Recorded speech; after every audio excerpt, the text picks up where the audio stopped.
Okay, the final demo I wanted to show you is something that is unique to Automate. We have the ability for you to express workflows. Like I said, we have a workflow platform. What this does is allow you to create workflows, deploy them, run them for your customers, and all of that. We now have the ability for you to actually speak into or type into a prompt box, and based on the information in that prompt box, we automatically generate the workflow for you, which is a huge time-saving capability, and it's also a unique capability in this industry. If you look at the entire enterprise workflow automation industry, we are the first ones to do this. And again, we're using the model from Google, which now their chat bison model has a huge token limit and all of that. It's really great. So to be a little technical, what this does is generate a syntax called BPMN under the hood, and this BPMN is a standard notation that can be loaded into your tool. So I'm going to just show you that really quickly, and this will be my final demo. So let's go back here and open up this. So this is it's sort of an empty canvas, and into this canvas, I can actually type in the prompt that I want. So let me just give me a second here. I'm going to copy paste. I'm going to start with something very simple. I'm just going to say create a BPMN workflow for a travel booking process.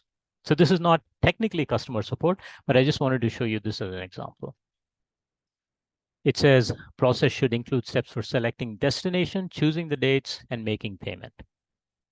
So when I submit this, behind the scenes, what we do is we take this prompt and do a lot of different things behind the scenes to actually create a workflow.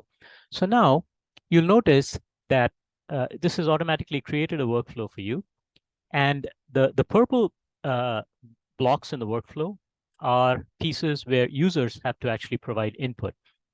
And the yellow blocks are those where you have some third party, you can say it calls an API or a service. And the system has actually been able to make a distinction between the types of blocks that are required and show you the appropriate one. I'm going to show you one that's a little bit more complicated and more in the context of customer support. Generally, let's say a bug report comes in. Maybe you have ServiceNow, Salesforce, and SAP, and all of these kinds of tools. What you can do is create a workflow that looks exactly like this. And and our platform provides you with all the adapters that you need to connect to all these third-party platforms as well. So I'm going to clear the screen here and type in the workflow that I just showed you. And Ranjit, would you mind just zooming in a bit so that we know once the output comes through, what's the prompt? I'll do that. Yeah. Okay. Yeah, let me do that.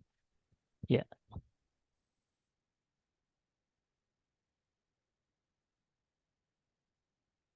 So here, you'll notice that the system, here's what I said. When an email is received, do the following steps. Respond immediately, acknowledging receipt. So it does that. If this is a bug report, create a ServiceNow ticket and update Salesforce. It does that.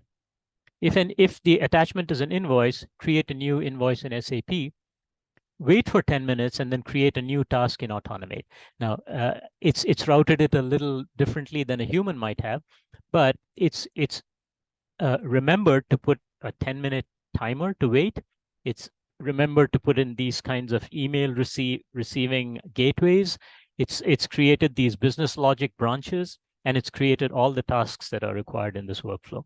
So this is quite a remarkable innovation when it comes to the speed with which you can create and deploy workflows. So I just wanted to show this to you because this is something that we've just recently rolled out. It's in production. And if you use our platform, you'll be able to check this out.